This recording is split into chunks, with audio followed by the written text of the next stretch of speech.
When William Friedkin's The Exorcist hit theaters in 1973, audiences worldwide were horrified by what they witnessed on screen. People fainted, vomited, and fled from cinemas. Many believed they were watching pure fiction, the darkest imaginings of Hollywood writers. But what if I told you that every terrifying moment in that film was based on real events? That somewhere in America, in the winter of 1949, a young boy experienced horrors that would later become the foundation for one of cinema's most frightening stories? Tonight, we're going to delve into the true case that inspired The Exorcist, a story that church officials tried to keep secret for decades. We'll examine the actual exorcism records, witness testimonies, and documented supernatural phenomena that occurred in a modest home in Maryland and later in Missouri. This isn't Hollywood fiction.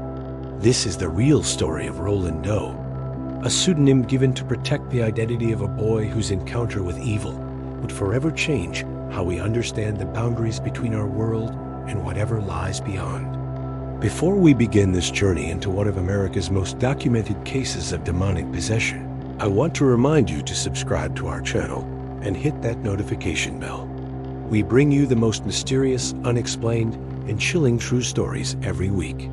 If you're brave enough to hear the complete truth about The Exorcist, then you're in for a story that will stay with you long after this video ends. Our story begins in January 1949 in the quiet suburb of Cottage City, Maryland. 14-year-old Roland Doe lived with his German Lutheran parents in a typical middle-class home. Roland was described by neighbors and family as a normal, well-behaved teenager, perhaps a bit shy, but certainly nothing that would suggest what was about to unfold. The catalyst for the events that would follow came from an unlikely source: Roland's beloved Aunt Harriet. Harriet was a spiritualist who had introduced her young nephew to the world of the supernatural through what seemed like harmless parlor games. She taught him how to use a Ouija board, explaining it as a way to communicate with spirits and perhaps even deceased loved ones. For Roland, these sessions with his aunt were exciting adventures into the mysterious, a special bond between them that made him feel grown up and important. But in late January 1949, Aunt Harriet died suddenly. Roland was devastated. The woman who had been like a second mother to him was gone, and the grief hit the sensitive teenager particularly hard. In his desperation to maintain contact with his beloved aunt, Roland began using the Ouija board alone, hoping to reach her spirit in whatever realm she now inhabited. What started as innocent attempts to communicate with a deceased relative soon took a dark turn. Roland claimed that during these solo Ouija sessions, he began receiving messages, not from Aunt Harriet, but from something else entirely. The responses became increasingly disturbing and aggressive. But even more unsettling than the messages were the physical phenomena that began manifesting around the grieving boy. It started subtly. Roland's mother, Phyllis, began hearing strange scratching sounds coming from the walls of their home, particularly at night. The sounds seemed to follow no logical pattern. Sometimes they came from the basement, other times from the attic, and occasionally from directly within the walls of Roland's bedroom. When they investigated, they found nothing that could explain the noises. No mice, no settling house timbers, no plumbing issues, just an eerie scratching that seemed to respond to their presence. As February progressed, the strange occurrences in the Doe household intensified dramatically. The scratching sounds became more frequent and violent, often lasting for hours throughout the night. But soon, the phenomena extended far beyond mysterious noises. Roland's bedroom became the epicenter of increasingly impossible events. His mother would wake to the sound of furniture moving in his room, only to find that his heavy wooden dresser had somehow moved several feet across the floor. When they questioned Roland, he claimed to have been asleep and to know nothing about how the furniture had moved. The family began documenting these incidents, keeping detailed notes of when they occurred and what exactly happened. According to their records, objects in Roland's room would move on their own, not just slide across surfaces, but actually levitate and float through the air before crashing to the ground. Books would fly off shelves, his mirror would rattle violently in its frame, and his bed would shake so forcefully that it would wake the entire household. Roland himself began experiencing physical phenomena that terrified his family. Red welts and scratches would appear on his skin overnight, forming patterns and sometimes even readable words. The most disturbing aspect was that these marks would appear in places Roland couldn't possibly have reached himself. On his back, between his shoulder blades, and in perfect symmetrical patterns that seemed deliberately created. The boy's personality also began changing in ways that deeply concerned his parents. Roland, who had always been quiet and respectful, became increasingly aggressive and defiant. He would have violent outbursts, during which he would speak in voices that didn't sound like his own, deeper, raspier, and filled with malice. During these episodes, he would curse using profanity that his parents insisted he had never heard before, and he would speak in what sounded like foreign languages, though no one in the family spoke anything other than English. Most disturbing of all were the times when Roland seemed to know things he couldn't possibly know. He would reveal intimate secrets about family members and neighbors, describe events that had happened when he wasn't present, and demonstrate knowledge about religious matters that far exceeded what a 14-year-old Lutheran boy should possess. By early March, the phenomena had become so severe and consistent that Roland's parents realized they needed help. They had exhausted all logical explanations. They had checked for drafts that might move objects, investigated possible pranks by neighborhood children, and even considered that Roland might somehow be causing the events himself through elaborate tricks. But the evidence was overwhelming. Something supernatural was happening in their home, and their son was at the center of it. Desperate for answers and relief, Roland's parents made the decision that would forever link their son's case to religious history. Despite being Lutheran, they reached out to the Catholic Church, having heard that Catholic priests had more experience dealing with supernatural phenomena and demonic activity. Their first contact was with Father E. Albert Hughes of St. James Catholic Church in Mount Rainier, Maryland. Father Hughes was initially skeptical. He had heard many claims of supernatural activity throughout his career, most of which had rational explanations once properly investigated. However, when he met with the Doe family and witnessed some of the phenomena firsthand, his skepticism quickly transformed into serious concern. During Father Hughes' first visit to the Doe home, he observed several events that he later documented in official church records. He witnessed furniture moving without any apparent cause, heard the mysterious scratching sounds coming from within the walls, and saw the red welts and scratches appearing on Roland's skin in real time. Most convincing to Father Hughes was Roland's behavior during what the family called episodes. During these episodes, Roland would enter a trance-like state where his voice would change completely. He would speak in Latin, a language he had never studied, and would curse and blaspheme against God and the Catholic Church specifically. Father Hughes noted that Roland seemed to have detailed knowledge about Catholic doctrine, saints, and religious practices that would be impossible for a Lutheran teenager to possess. But what truly convinced Father Hughes that he was dealing with genuine supernatural phenomena was Roland's reaction to religious objects and prayers. When Father Hughes would begin saying prayers in Latin, Roland would become agitated and violent, even when the prayers were said silently. When holy water was sprinkled in the room, Roland would recoil as if he had been physically burned, even when he couldn't see that holy water was being used. Father Hughes documented one particularly disturbing incident where he attempted to pray over Roland while the boy was having an episode. As Father Hughes began the Lord's Prayer, Roland suddenly grabbed a loose spring from his mattress and slashed the priest across the arm, creating a wound that required medical attention. What made this incident especially troubling was that Roland seemed to have superhuman strength during the attack. Father Hughes, a large and physically strong man, was unable to restrain the much smaller teenager. Based on these observations, Father Hughes made a recommendation that would change the trajectory of the entire case. He believed Roland was genuinely possessed by demonic forces and that an exorcism was necessary.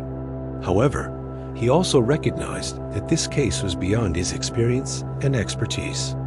He recommended that the family seek help from Jesuit priests who had more extensive training in dealing with cases of alleged possession. Following Father Hughes' recommendation, the case was transferred to the Jesuit community at Georgetown University in Washington, D.C. The Jesuits assigned Father William S. Bowdern to lead the investigation and potential exorcism. Father Bowdern was an experienced priest with a scholarly approach to supernatural claims. He was not easily convinced, but he was also not dismissive of genuine spiritual phenomena. Father Bowdern was accompanied by Father Walter H. Halloran, a younger priest who would serve as his assistant throughout the ordeal. Both priests were instructed to maintain detailed records of everything they witnessed, creating what would become one of the most comprehensive documentations of an alleged possession case in church history. When the Jesuit priests first examined Roland in March 1949, they observed the same phenomena that had convinced Father Hughes. But they also witnessed new and more disturbing manifestations. Roland's episodes were becoming more frequent and more violent. During these episodes, he would contort his body in ways that seemed to defy human anatomy, bending backwards until his head nearly touched his heels. Most disturbing were the voices that spoke through Roland during these episodes. Father Bowdern documented at least 3 distinct voices, each with its own personality and knowledge base. One voice claimed to be a demon that had been tormenting humanity for centuries. This voice would engage in theological debates with the priests, demonstrating detailed knowledge of church history, Latin liturgy, and biblical interpretation that was far beyond Roland's education or experience.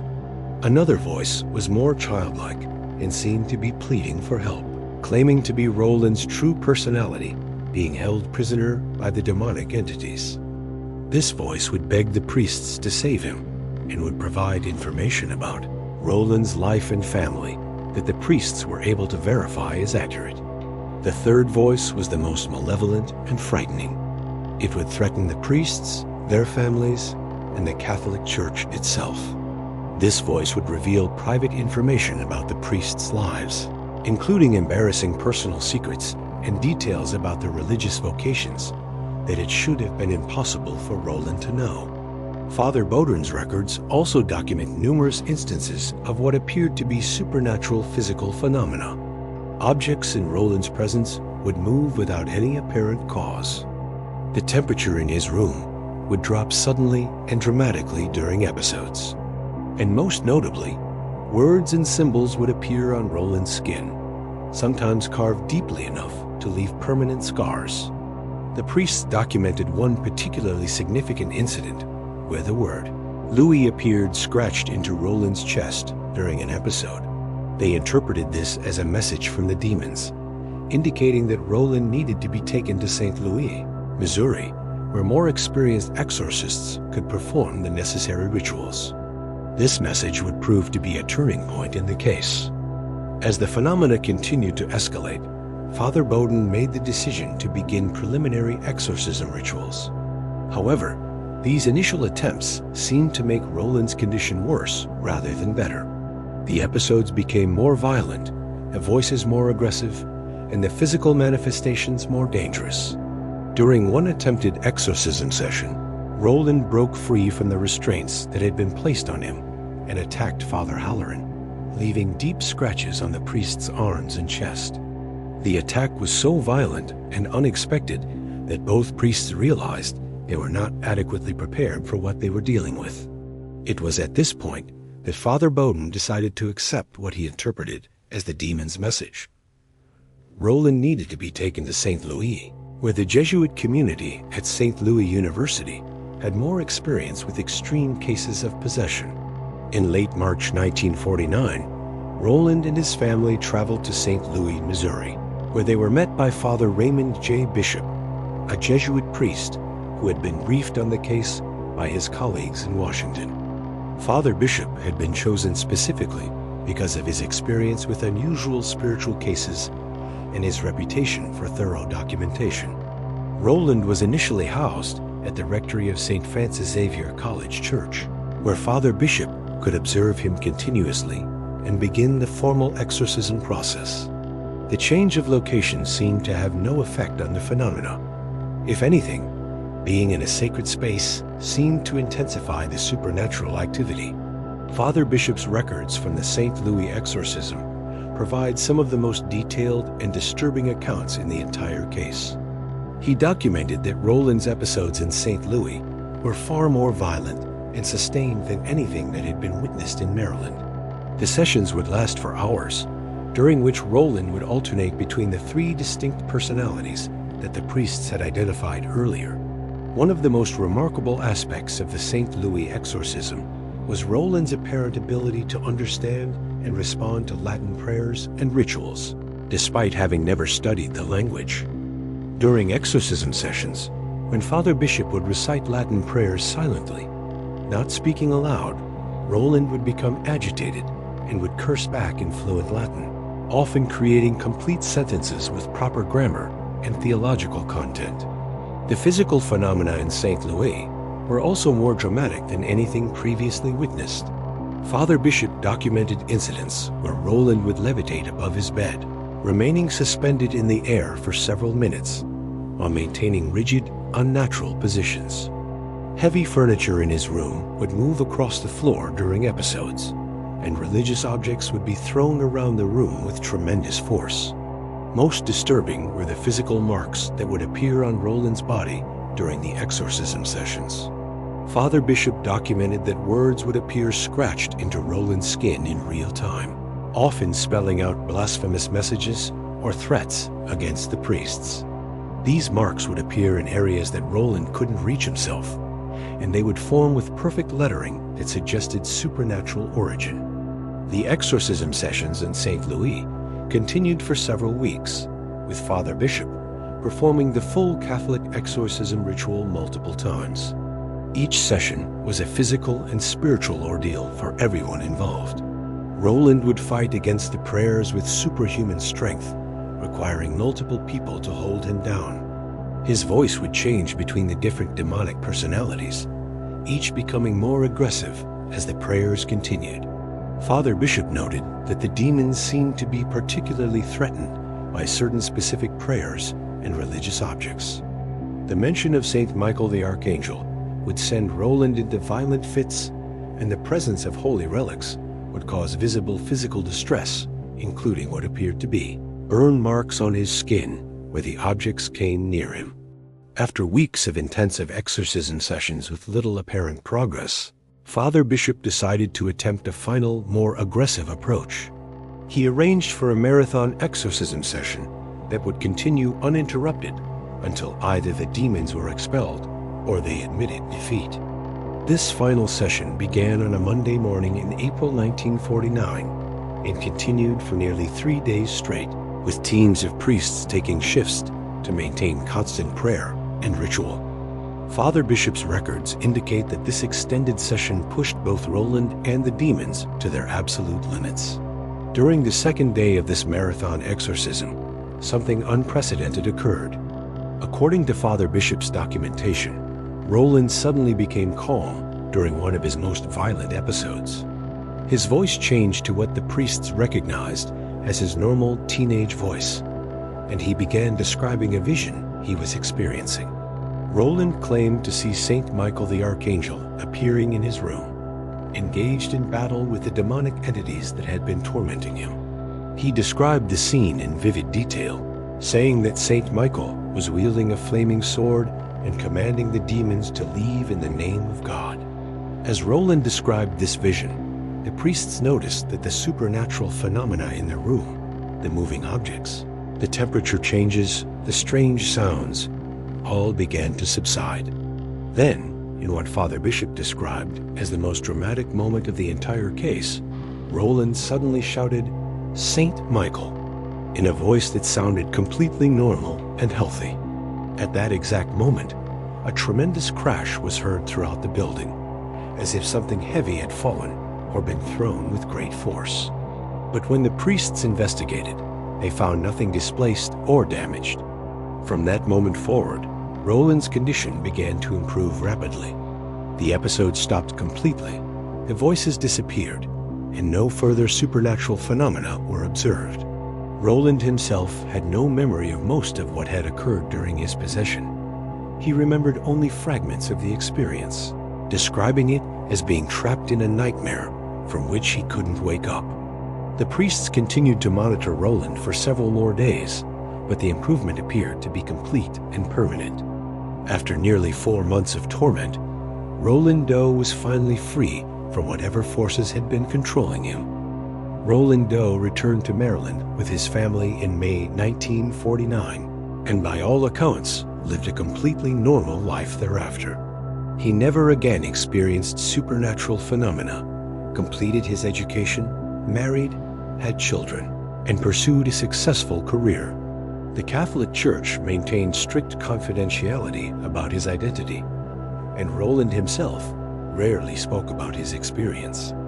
The detailed records kept by Fathers Hughes, Bowdern, Bishop, and Halloran were sealed in church archives, where they remained largely secret for decades. However, these documents eventually came to the attention of writer William Peter Blatty, who used them as the foundation for his 1971 novel, The Exorcist.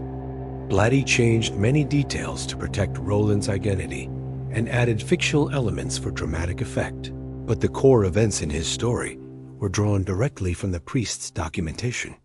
When Blatty's novel was adapted into the 1973 film directed by William Friedkin, it became a cultural phenomenon that introduced the world to the concept of demonic possession as a real, documented phenomenon. Few viewers realized that the most frightening scenes in the movie were based on actual events that had been witnessed and documented by trained, educated observers.